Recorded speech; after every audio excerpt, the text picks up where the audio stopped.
But yeah, that's the situation. Hikaru finals in the Open. You played Hikaru, I want to say, twice throughout the event. Yeah. The first one you lost in Blitz, right? Yeah, I lost the first Blitz game. Second game, I thought I did a good job of fighting back. And then in the time scramble, I just didn't find, I think they were like 3 pretty clear wins. I remember that game. Yeah, that was a good one. That was one was probably kind of easy. It was just to sacrifice the rook for the bishop and then to play knight to d3.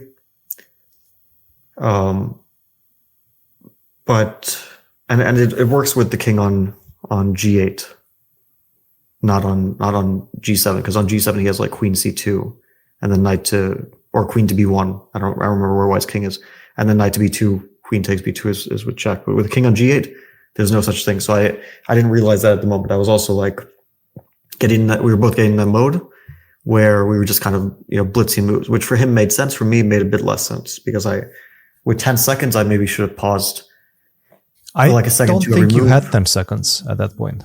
I'm pretty sure you didn't have 10 maybe seconds. It was like oscillating between 5 and 10 seconds. Maybe sometimes going down to 2. You know how this is, right? You get 2 seconds to move. Sometimes you go down to 2. You get scared, then you go up to 10. But you still never feel like you have much time. And then there was like one very difficult moment, king to f8. I don't think this is realistic with no time. And then there was one other moment. But yeah, it was like kind of, there was one very clear moment, which is to take on d1 and play knight d3, which I think is possible to find, but also possible, like if you're looking out for this tactic and then it never works, and then suddenly your king's on g8 and you don't realize it in the moment. Can happen, of course. So, I think this was a relatively normal, like, blitz mini match, which can go in different ways. Like, against Levon, I played 2 blitz matches. Also, I kind of got by twice, but with some fortune each time. And then against Hikaru, it was the other way around. But, I didn't have that, I don't know if you can call it luck. You can't really call it luck. You see a tactic in the critical moment or not, but it's a bit chancy. It's like some tactics you see, some you don't. And then, it's, and of course, even if I won that game, it would just go to the second blitz match. So it's not like I guarantee a win. It just goes to another 2-game blitz match. But of course, I still stay alive. That's, I keep my chances alive. So, okay, this can happen. I wasn't too down on myself. I still had the life. I used the life. I beat Levon in the elimination finals, if you want to call it that, to get back to the grand finals. I think that's what they call it. This again against Hikaru, because he qualified to the grand finals by beating me. And this match was very regrettable. I think just, losing the first game very unnecessarily. Very unnecessarily for sure, because it was at some point just a clean draw, and I don't know. I confused myself in the last few seconds of the game, basically. But even getting to that point was already bad. Like there was a bunch of regrettable things in that game. One was to lose it, when it was already a pretty clean draw. If I just start giving checks with my rook, which is not too difficult. But then previously to actually get into a difficult situation where I have to defend for a long time, that was also not great, because then you're always going to be under pressure and things can go wrong. So opening play, some decisions in the middle game. I felt you had control in the middle game. Obviously, you were. I think one thing that can be improved is that you were thinking a lot and you got yourself down on time quite severely. I think that's just that should be avoidable, right? And especially when it comes to this time control, where you don't get the second time control after 40 moves, you're just in a perpetual time trouble, which is obviously a big problem. You need to make decisions along the way, and you need to make sometimes tough decisions with a few seconds on the clock, which is a lottery, right? Yeah, because like, let's say he played a line, knight d2 followed by b3, which it's kind of known, but I couldn't remember exactly what to do. And my first instinct after a3 in the opening is to play rook to b8, It's like the first thing that comes to mind. Rook b8, a b4, bishop b4, queen d3, e5. It's like literally the first variation that comes to mind, like within 2 seconds. And then I kind of convinced myself that knight takes c3, e takes d4, knight e4 looked a bit dangerous. Of course, this has been played before. It's some theory and it leads to equality. But you have the feeling like, okay, it's preparation. It looks a bit scary and looks tactical and things are hanging. I don't want to get into that. And if I had done that without being scared of the position after knight e4, which is really nothing, then I think the game just peters out to a draw, because this is, it's actually what I would probably do in a blitz game and probably make a draw. But sometimes you overthink the opening a bit in a classical game, because you know, in blitz, you feel like, okay, even if it goes a bit wrong in the opening, whatever, it's blitz and things will go out of control. So I'll always have chances. In classical, you really want to, or at least the feeling, I think sometimes, is that you really want to keep control. Like, okay, I know that this position is equal from the opening. Let's like clean it up. I can try to work things out. And then you might take some time. You play a move like bishop b7, as I did, thinking, okay, this is even cleaner. Then he plays knight e5. And then you realize that it's a bit unpleasant. He's still in preparation. It's a bit less pleasant than it was before, which is objectively true. It's still equal, but it's a bit less pleasant. Then probably I should play knight d5 quickly. It's my first instinct again. But it looked a bit scary, which is actually true. It's already getting a bit positionally scary, although it's the best decision. And then I decided to force matters with c2, thinking, okay, how bad can c2 be? He's still in preparation, so he blitzes out, take, bishop b4, queen b2. And it turns out that this is a slightly unpleasant position. It's actually, you know, according to the engine's evaluation, it's like 0.3. Probably goes down once the engine starts to think for a very long time. But, you know, and he's still in preparation, so he's up time. He's won the opening battle, let's say. Then I play like a series of good moves, and I've equalized. So like everything that happened after that, after my poor decision with bishop b7 followed by c2, from that moment until let's say the moment when I play a5, then it's every decision I make is good, and even the time usage I think was pretty good. Yep. Like I took time to play bishop b7. It was a good time usage because that was a good move, not to get into real trouble. But I have 15 minutes and it's equal position. I mean, I don't think it's because of time management. You know, I can hold this position, you know, maybe with 1 minute on my clock. At that point, yes. At that point, it felt simple enough. And then I play a5, which is a slightly silly. I mean, it just makes my life a bit more difficult. You know, if I just play king f8, e7, my pawn on a6 is better than a5. So then I play a5. Then I play bishop a6, which is not, I think, the best solution. Probably bishop g6. I'd regretted bishop a6 quite a bit after I played it. And then I play this incredibly careless move, king to e7. I don't know why I didn't like stop and think. Yeah. It's basically a losing move, like, or borderline losing move. Like if I stop and think here, I probably can still keep the game. It's not very pleasant, but I can probably still keep it pretty under control by just not putting my king on e7. The point being that after rook c6, I need to play bishop b7. I really need to get bishop d5. After king e7, rook c6, suddenly it's like huge problems because bishop b7 loses a piece. And king d7, rook c5, bishop b7, knight c4 loses a pawn, if not more at that point. And losing a pawn, then that's when you're in real trouble, because now it's not, you know, now you basically have to hold a pawn down position forever. Like it's you know, you don't hold this in a systematic way. It's like maybe dynamically you can hold it after a long defense, which is sort of what I ended up trying to do. That's basically what happened. Yeah. Like he gave you some dynamic chances and you took them.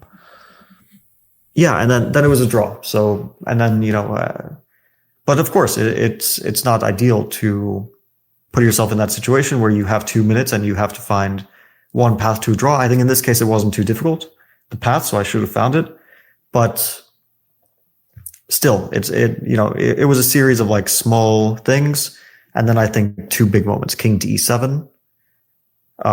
But that's a pretty bad mistake. It's like, I don't know, what am I thinking for a second? You know, what's going through my mind? I'm not Did you realize it once you played? I mean, of course, yeah. King e7, rook so c6, immediately after you played it, you realized it's really stupid. Like it was just a complete lapse of concentration. King e7 is an incredibly serious blunder, I think. Yeah. And okay, then I pulled myself together. I found king f6, which was necessary. E4 by him was a pretty bad decision, I think.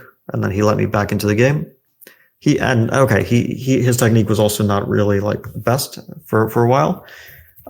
He really did allow me to get back into the game fully, but I should have taken that chance. Yeah, it's again, like I think my concentration slipped because like for whatever reason, I'm just like surprised by king d1. Like, oh, okay, I thought the game's over. I held the game, and then suddenly king d1, and I have to solve problems again. But basically, I should have been thinking on my own time, like, okay, what's his last chance to try to win this game before he played knight b1? I saw knight b1. It was an option. I just thought, okay, I give check. And then I realized that it's not so simple. My bishop is trapped. But I don't know why I didn't just consider that I play like, let's say after king d1, I attack his g3 pawn. He plays knight to d2. I take the pawn. And he plays rook to a7, and now I just need to start giving checks. And then my g-pawn becomes a very important force in many lines, which I was even thinking about is in a general point of view, but I just didn't consider rook g1. Like, I don't know. I just thought, okay, rook g1, king e2, and it's not helping me, but it actually does help me. And it's not a very difficult calculation. For what it's worth, I was watching, obviously I was doing commentary on the games, and we were all doing commentary on the games, and none of us in the studio found it without the help of the engine. Like sometimes I don't look at the engine. I just try to solve things myself, especially in time trouble. And that was one of those times I was seeing that the engine was saying zeros, and I just couldn't understand why. And then obviously you realize that you have this idea with G3 and just a simple, let's say, G3. But in my opinion, it's not that simple, especially because you have other options like you played, right, in the game. Like you have a bunch of options and you have to choose fast. Very bad. It was just panicky. Yeah. Because it really does look bad. Rook, like I'm not taking the G3 pawn. This is kind of what should be taking. Right. So yeah, it was, I really don't think this was a super difficult moment. I think it's a bit confusing. It can go wrong, of course. Right. But with like 3 minutes on the clock, I mean, maybe with, if you're playing like a blitz game, okay, you probably don't find it. If you might find it by luck. Yeah. But if you're like on a 10-second increment or something, then I understand if someone doesn't find it. If you're on a 30-second increment with 3 minutes, really, I think should be found. Mm-hmm. Really should be found. So, and the second game, again, I think I didn't really play well. I mean, okay, it didn't put much pressure, but yeah, it did feel like my classical play throughout the tournament was just off. The rapid was good. the rapid and blitz, I only played two rapid games. I wouldn't say blitz was good overall. Rapid and blitz, yeah. Like in the elimination bracket, I think you did some good damage, especially against Levon. Like you were playing Levon quite a few times.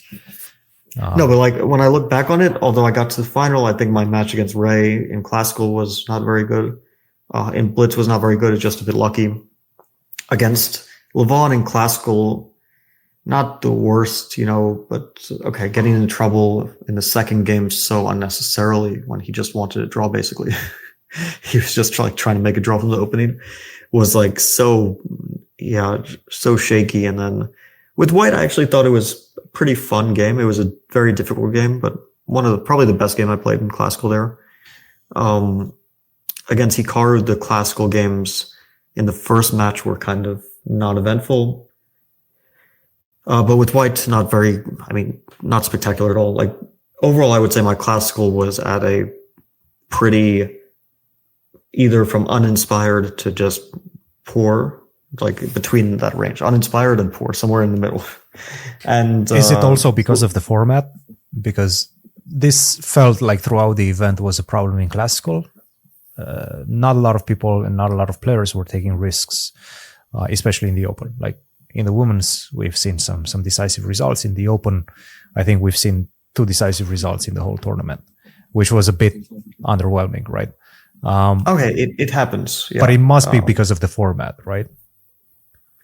Yeah, I would say that in general, like classical, when you have players who are quite high level, pretty solid and solid openings, and they don't want to take too many risks, you're going to see a relatively high draw rate. I mean, and 2-game match, people don't want to take too many risks. On the other hand, if I look to my games, like, okay, against Ray in the first game, of course I should win this. One way or another, I should win this game. And against Levon with white, it could. Okay, I wouldn't say I was like close to winning. There was one moment in that game where objectively I was very close to winning, but it's only from like a computer point of view. It's like if not in the end game. The end game was always kind of drawish, but I had this moment when I could have played G5 after Knight C5. And it's a really crazy position, but the engine really likes this moment for white. But okay, to say that this is like a winning opportunity, it's a complete mess, which engine would probably win against another engine. And then, if I had drawn against Hikaru in the first game, maybe we would have just seen all draws in my games, which would be pretty good considering my quality. I wouldn't complain too much. But to lose that game, overall, of course, I think like this year in classical chess, I've played really poorly for whatever reason, and I've kind of gotten by on Rapid and Blitz because now Rapid and Blitz is just so prevalent. Like, I mean, how many matches this year I won based on like Rapid and Blitz, like against Sindarov, even in Levon. chess 960, right? Yeah, well, yeah. I mean, it's not even classical chess. Yeah. Okay. The Champion Showdown, I could say that if you consider that classical, then I played well in classical. If you can, I don't know if you consider it classical or semi-classical, whatever, but that was about the only time that I felt good about my like long. It's been a while. Yeah. It's really been a while. So, I am hoping to get back to some classical form. Do you feel most players are having this type of thoughts and this type of experience when it comes to playing all these different events with different time controls and having to adjust from one tournament to the other or from one game to the other when you have... No, I don't think most players are. I think some players, I don't know, like for Hikaru, I think it's one of his, in general, better years from classical point of view. I think like his classical is very stable, and he's kind of found a way to make it work for him in classical. And I don't know. I think in general in Rapid and Blitz, he's probably not as strong as he used to be. But in classical,